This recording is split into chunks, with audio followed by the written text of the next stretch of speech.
خوف کی آواز۔ السلام علیکم، کیسے ہیں آپ سب؟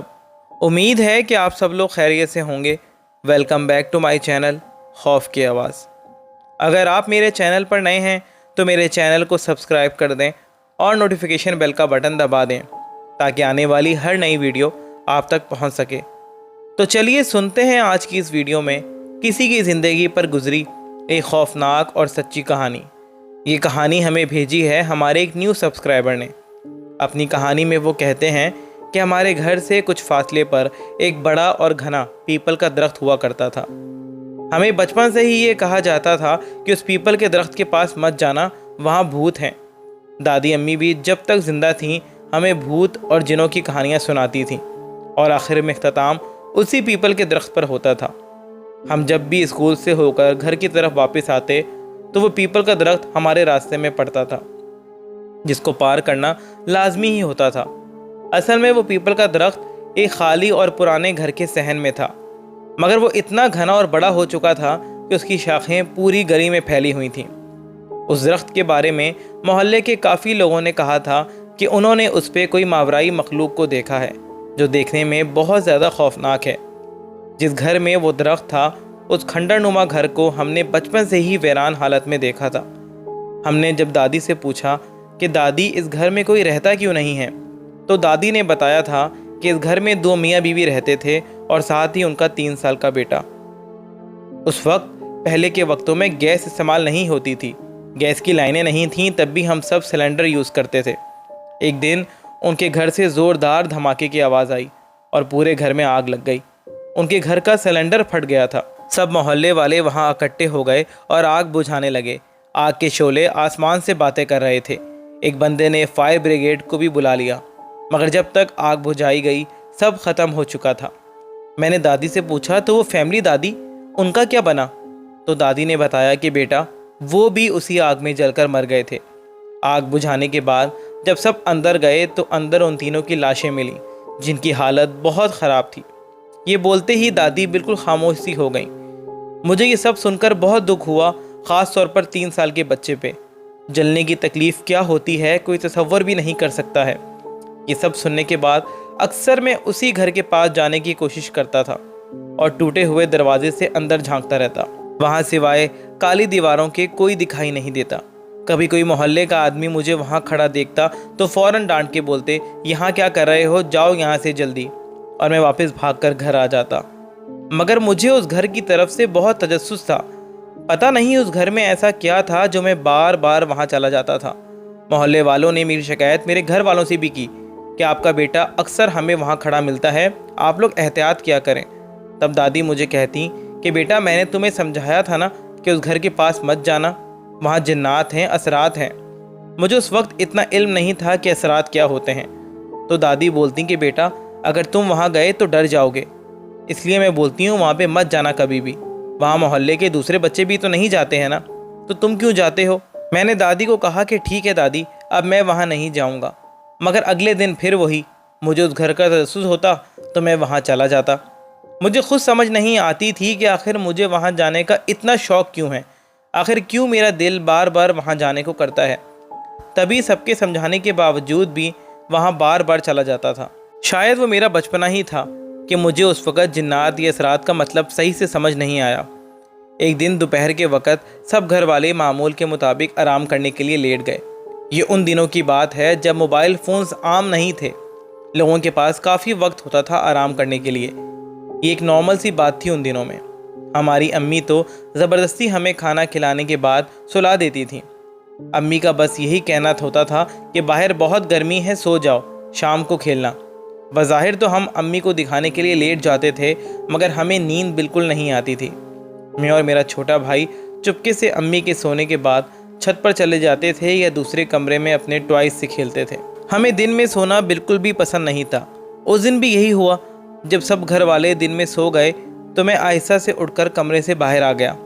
چھوٹے بھائی کو دیکھا تو وہ سو رہا تھا، تبھی میں نے اس کو نہیں اٹھایا۔ آج میرے دل میں آیا کہ یہ بہترین وقت ہے کہ میں اس پیپل کے درخت کے پاس جاؤں۔ مجھے پتہ نہیں وہاں جانے کا کیا شوق تھا۔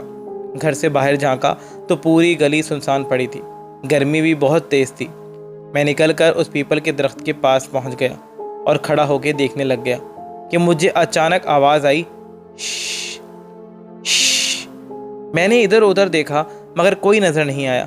میں سمجھا میرا وہم ہے، مگر پھر سے مجھے آواز آئی، شش شش۔ میری نظر یہ آواز سنتے ہی گھر کی ٹوٹی ہوئی دیوار کے اندرونی حصے پر پڑی، جہاں پیپل کے درخت کے نیچے بہت سارے لال سیب پڑے ہوئے تھے اور کوئی مجھے اسی طرف متوجہ کر رہا تھا۔ اتنے سارے لال لال سیب دیکھ کر میرے منہ میں پانی آ گیا، اور دادی نے جو کہا تھا اور جو کچھ سمجھایا تھا اس گھر کے اندر مت جانا، میں سب بھول گیا، اور میں نے وہ ٹوٹی ہوئی دیوار پار کر لی اور گھر کے صحن میں داخل ہو گیا۔ اب جب میں گھر کے صحن میں داخل ہو گیا تھا تو مجھے تجسس ہوا کہ اندر کمروں میں جا کر دیکھا جائے، اور میں خود کو روک نہیں پایا۔ یہ 2 کمروں پر مشتمل گھر تھا جو مکمل طور پر جل کر راکھ ہو چکا تھا۔ گھر میں داخل ہوتے ہی میرے جسم کے رونگٹے کھڑے ہو گئے۔ کمرے کی دیواریں جلنے کی وجہ سے سیاہ ہو چکی تھیں اور ہر طرف لمبے لمبے جالے لٹک رہے تھے۔ پورے گھر میں ایک عجیب سی بو پھیلی ہوئی تھی۔ میں غور غور سے ہر طرف دیکھ رہا تھا۔ پتہ نہیں اس وقت میرا خوف اور ڈر کہاں چلا گیا تھا۔ اس گھر میں اکیلا جیسے آ گیا تھا، مجھے تو خود سمجھ نہیں آئی۔ اچانک ایک کالی بلی میرے پاس سے بھاگی اور اسی وقت میرے منہ سے خوف کے مارے چیخ نکل آئی، مگر بلی کو دیکھنے کے بعد ذرا سانس میں سانس آئی اور میں نے اپنے آپ کو تسلی دی۔ میری دل کی دھڑکن اچانک اس وجہ سے تیز ہو گئی تھی۔ تھوڑی دیر تک وہیں کھڑے ہونے کے بعد میں نے اپنے قدم مزید آگے بڑھائے۔ ابھی 5-6 قدم ہی آگے بڑھائے ہوں گے کہ مجھے ایسا لگا کہ جیسے میرے پیچھے کوئی ہے۔ یہ احساس ہوتے ہی میری ریڑھ کی ہڈی میں سے ایک سنسناہٹ سی دوڑ گئی۔ میں وہیں ایک بت بن کر کھڑا ہو گیا۔ مجھے ایسا لگ رہا تھا کہ اگر میں ہلا تو کوئی مجھے دبوچ لے گا۔ کسی کی موجودگی کا احساس اتنا خوف زدہ تھا کہ میرا پورا جسم کانپنے لگ گیا تھا۔ مجھے ایسا معلوم ہو رہا تھا کہ اگر میں ذرا برابر بھی ہلا تو میرا مرنا پکا ہے۔ دوسری طرف گھر میں دادی جب اٹھیں اور جب پانی پینے کے لیے صحن میں آئیں تو مین گیٹ کھلا دیکھ کر پریشان ہو گئیں۔ وہ فوراً اس کمرے کی طرف بھاگیں جہاں میں اور چھوٹا بھائی سو رہے تھے۔ دادی نے دیکھا کہ چھوٹا بھائی اور امی تو سو رہے ہیں مگر میں وہاں موجود نہیں ہوں۔ دادی نے جلدی سے امی کو اٹھایا اور کہا کہ حمزہ گھر میں نہیں ہے، بیٹا جلدی اٹھو اور دیکھو مین گیٹ بھی کھلا ہوا ہے، یہ لڑکا کہاں چلا گیا ہے۔ امی پریشانی کی حالت میں اٹھیں اور کہنے لگیں کہ امی کیا کہہ رہی ہیں، میں نے تو خود حمزہ کو سلایا تھا، پھر وہ کہاں جا سکتا ہے۔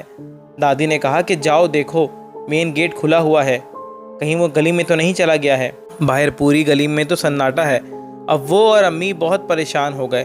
پھر امی اور دادی مجھے ڈھونڈنے کے لیے نکل پڑے۔ یہاں مجھے اچانک محسوس ہوا جیسے کمرے میں ٹھنڈک کا احساس بڑھنے لگ گیا ہے، جبکہ کچھ لمحوں پہلے اسی گھر میں گھبراہٹ، ہبس اور گرمی تھی، مگر اب تو ایسا معلوم ہوتا تھا کہ جیسے کسی نے اے سی چلا دیا ہو۔ میرے قدم تو جیسے زمین میں دھس گئے تھے۔ میرے میں ہمت ہی نہیں تھی کہ میں ایک قدم بھی ہلا کر آگے رکھ دوں۔ میں نے اپنی آنکھیں بند کی ہوئی تھیں اور سر جھکایا ہوا تھا۔ مجھے اسی وقت کچھ سمجھ نہیں آ رہا تھا کہ میں کیا کروں۔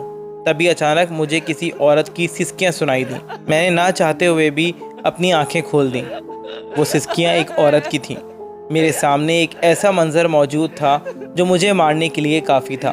میرے بالکل سامنے ایک عورت کھڑی ہوئی تھی اور وہ مکمل جلی ہوئی تھی، جس کی وجہ سے وہ بے حد خوفناک لگ رہی تھی۔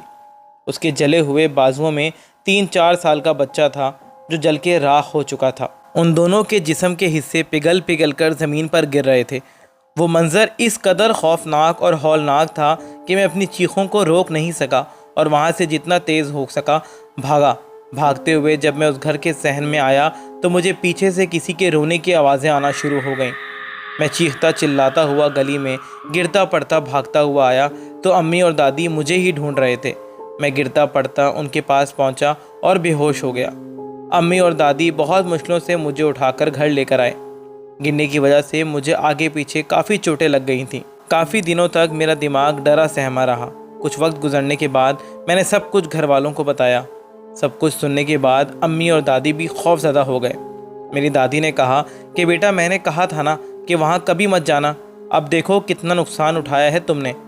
میں نے دادی کو کہا کہ جی دادی آپ ٹھیک کہہ رہی تھیں، میں اب کبھی بھی اس گھر یا درخت کے پاس نہیں جاؤں گا۔ مگر ایک بات میں آج تک نہیں سمجھ سکا ہوں کہ سب تو اس گھر میں موجود درخت کے بارے میں ڈراتے تھے کہ انہوں نے اس درخت کے اوپر عجیب و غریب مخلوقات کو دیکھا ہے،